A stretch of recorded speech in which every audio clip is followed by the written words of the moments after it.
자, 7월부터 대출 규제 풀린다는데 라는 주제를 가지고 한번 이야기해 보겠습니다. 자, 금리 7%. 요즘에 뭐 거의 7%가 거의 공식처럼 얘기를 하고 있는 것 같아요. 아직 기준금리가 뭐 1.75% 뭐 이러긴 하는데 그래도 다들 금리 7% 뭐 이런 얘기를 하고 있는데 만약에 금리 7%가 되면 어떤 일이 일어날까? 아파트 빚 갚는데 월소득의 70% 나간다. 엄청나게 무서운 얘기죠. 그래서 아파트가 9억 4,600만 원인 거를 대출 3억 6천을 받았을 때 기준으로 4%, 뭐 요즘에 새로 받으면 4%가 뭐 한 176만 원이라면 7%라면 246만 원을 내야 된다. 이건 뭐 당연한 얘기죠. 사실 뭐 금리가 오르는 만큼 이자가 늘어나는 건 당연하니까. 그래서 뭐 아파트를 뭐 12억짜리를 가지고 있다면은 대출 4억일 때 90만 원이 올라간다라는 뭐 무시무시한 기사인데 사실 이게 맞나 잘 모르겠어요. 왜냐면은 12억 8천만 원짜리를 가지고 있는데 대출이 4억이 있다면 나머지 8억은 뭘까? 8억은 자산인데 어쨌든 그래서 이 8억이 있는 부자한테 지금 90만 원 늘어나니까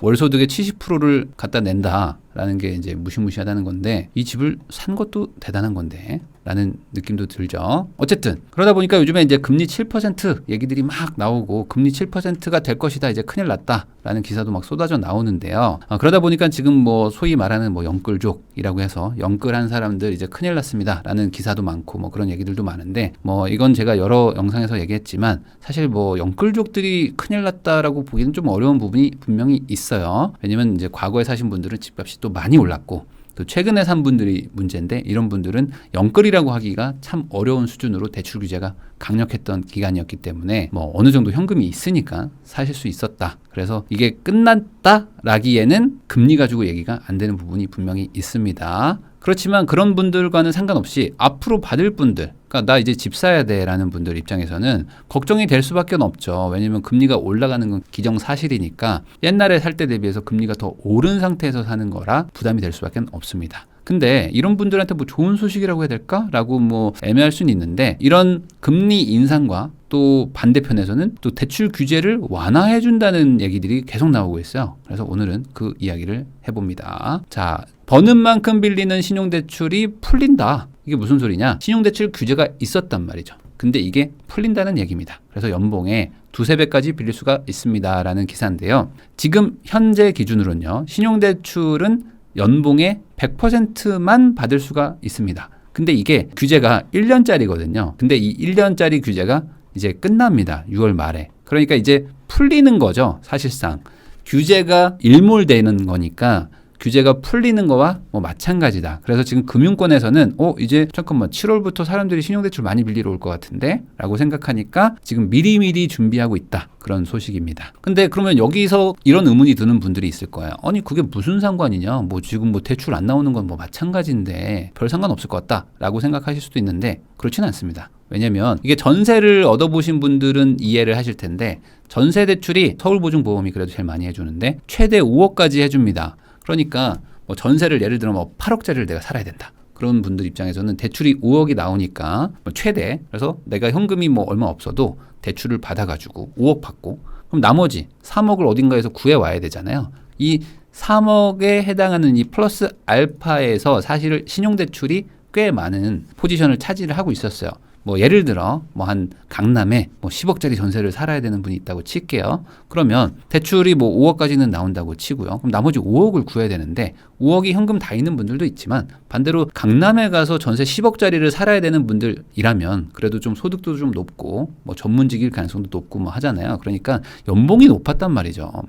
연봉이 높은 분들이 좀 비싼 동네 가서 사시려는 의지가 있잖아요. 그러다 보니까 연봉이 높아서 이거를 신용대출로도 많이 충당을 하셨었는데 이거를 100%로 딱 막아놨단 말이죠. 그리고 과거에는 한 전문직들은 그래도 연봉이 한 3배 정도는 빌려드릴게요 했던 게 좀 일반적이었고 그냥 뭐 일반직이라고 하면 좀 이상하지만 그냥 일반 근로소득자 회사원분들은 그래도 연봉의 한 2배 정도는 빌려드릴게요 했으니까 뭐 예를 들어 뭐 맞벌이 부부가 둘이 합쳐서 연봉 1억이었다. 그러면은 한 2억도 빌리기도 했다 이거죠. 옛날에 신용대출 마통 뚫고 할 때. 근데 그게 딱 딱 100%로 막히니까 그러니까 갑자기 돈줄이 막히는 거죠. 그러면서 지금 전세를 구하기가 좀 어려워지고 반전세로 돌리고 막 대출이 안 나오니까 뭐 이렇게 갔었는데 이게 풀린다는 얘기입니다. 그럼 여기서 또 이런 얘기를 하는 분이 있을 것 같아요. 아니 그게 무슨 상관입니까? 어차피 지금 DSR 규제가 있는데 이게 소득 대비 대출의 한도가 있는데 이게 풀리지 않으면 어차피 신용대출이 나오든 말든 무슨 상관이냐. 그리고 신용대출을 많이 받으면 받을수록 DSR이 줄어들기 때문에 주택담보대출 못 받는다라고 얘기하는 분들도 있는데 거기다가 지금 7월부터는 DSR 규제는 또 강화가 돼요. 그래서 1억이 넘으면 이제 DSR이 다 적용이 되거든요. 그러니까 한쪽에서는 규제하고 있는데 한쪽에서는 신용대출 풀어주는데 뭐가 뭔지 잘 모르겠고 이게 무슨 상관인가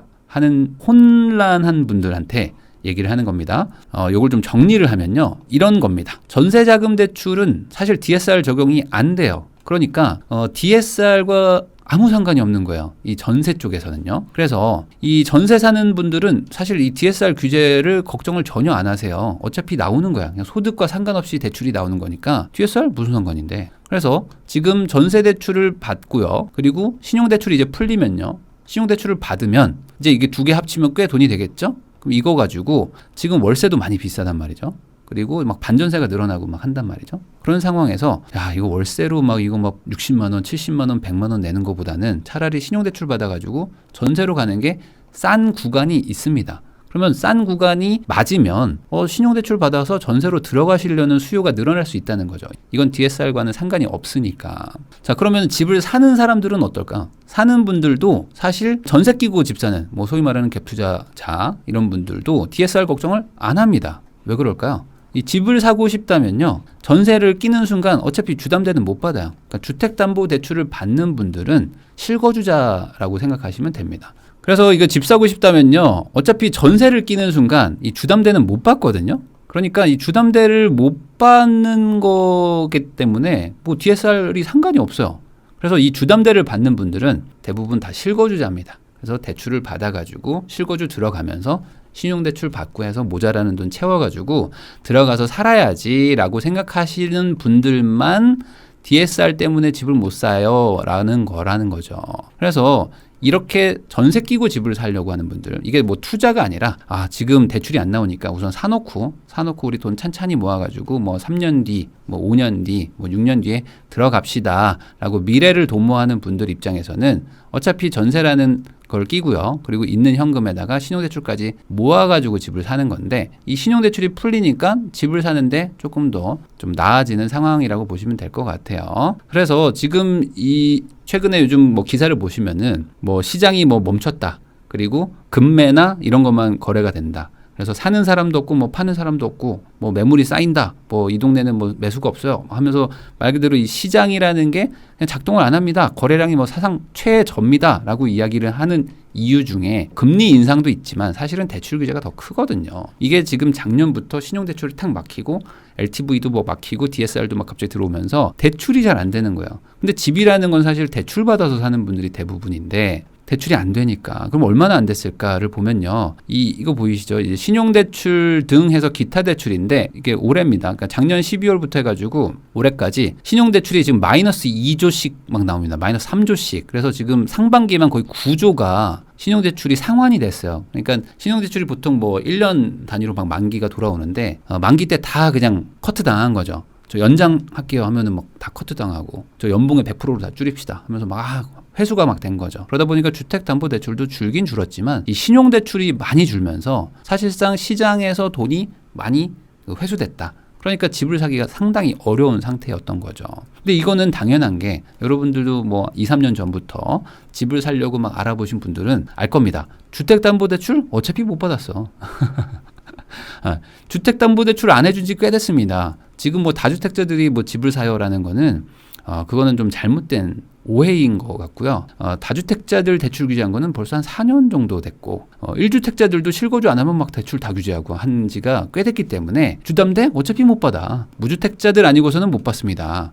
그런데 그 상황에서 뭐 DSR이 무슨 상관이야. 어차피 내가 받을 수 있는 대출은 신용대출밖에 없었다. 근데 이것까지 집값이 계속 올라가니까 야 이것도 막아 하면서 전세자금 대출도 막고 신용대출도 막고 했던 게 작년이었던 거죠. 그래서 이게 문제였던 건데 이걸 어쨌든 지금 규제가 일몰되면서 다시 원래대로 돌아간다. 거기다가 지금 뭐 8월부터 계약갱신 청구권을 이제 못 쓰는 분들이 나타나죠. 그러니까 이미 4년을 산 분들은 이제 새로운 가격대로 재계약을 하시거나 아니면 다른 지역으로 금액에 맞춰서 이사를 가시거나 집을 사거나 이 세 가지를 선택을 하셔야 되는 상황에 이제 직면에 있는데, 이분들이 뭐 8월에 다 쏟아지는 게 아니고 8월부터 이제 계속 나타납니다. 그래서 지금 계약갱신 청구권을 이제 막 쓰는 분도 있어요. 이번 달에 계약갱신 청구권 쓰신 분들은 2년을 더 사시는 거고, 그러면 이제 24년에 돌아오겠죠. 그렇게 이제 순차적으로 계속 돌아오는데, 그런 분들과 그리고 이제 대출 규제가 풀리는 것이 이제 같이 맞물리면서 이게 시장에 어떤 영향을 줄 것인가,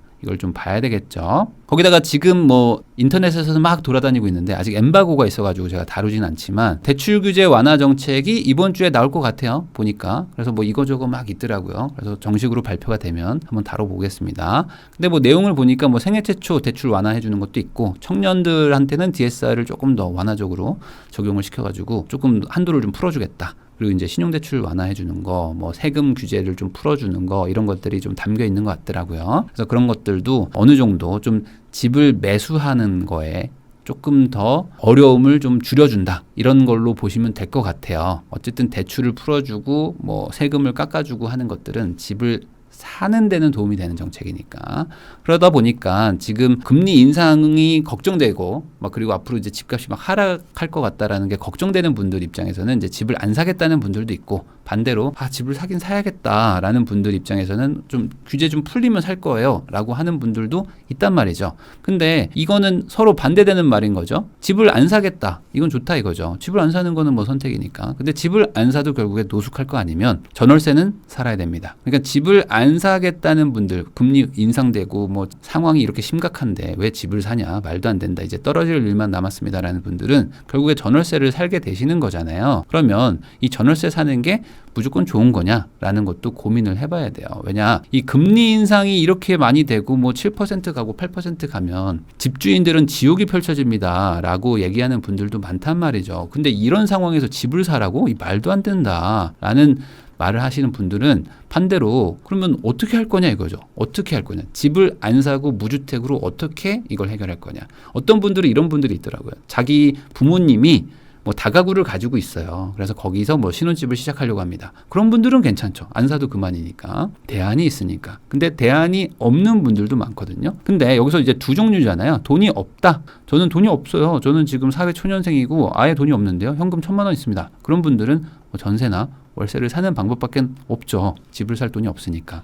근데 두 번째인 분들도 분명히 있단 말이죠. 돈은 있는데 저는 집을 살 돈은 충분히 있습니다. 근데 전월세를 간다? 이거는 저도 또 하나의 반대편의 투기 심리라고 생각하거든요. 그러니까 집값 하락에 베팅을 하는 거죠. 하락에 베팅해서 전세나 월세를 살면서 쭉 빠져서 저점을 잡아서 올라갈 때 요때 사겠습니다라는 거거든요. 그러니까 결국에 이게 타이밍 싸움을 하시는 분들일 수도 있어요. 물론 제가 살고 싶은 동네가 너무 비싸가지고요, 떨어지면 그때 살 거예요 라고 생각하시는 분들도 있지만, 그것도 결국에는 이 타이밍 잡기 싸움을 하시는 거나 마찬가지다. 그래서 지금 뭐 금리가 요즘 가장 이슈기 때문에 금리가 인상되면 집값 무조건 떨어집니다 라고 말하는 분들도 많지만, 사실 금리 하나만 가지고 적용이 되는 거는 아니라고 저는 생각을 하고요. 그래서 그러다 보니까 다른 정책들도 잘 보셔야 되는데, 지금 흐름의 변화는 분명히 있다. 그리고 대출 규제가 어찌됐든 완화된다. 너무 강력한 규제였기 때문에 완화를 하는 게 뭐 이게 왜 대출을 풀어주냐 이 상황에서, 그게 아니고 너무 심각하게 많이 막아놨으니까 그걸 좀 풀어준다는 개념으로 보시면 될 것 같고, 그러면 이런 상황에서 어떤 일이 일어날 것이냐, 이것도 분명히 체크는 하셔야 된다. 왜냐하면 이 집값이나 어떤 투자 시장 같은 거는 어떤 도덕이나 뭐 명분 뭐 이런 걸로 움직이는 게 아니고요. 철저하게 시장 논리로 이 판에 있는 플레이어들이 각자 자기의 이득을 따지면서 움직이는 거기 때문에 내가 바라는 대로 생각하지 마시고 이 시장을 좀 넓게 멀리서 보시는 게 좋을 것 같다라는 이야기를 끝으로 영상 마무리하겠습니다.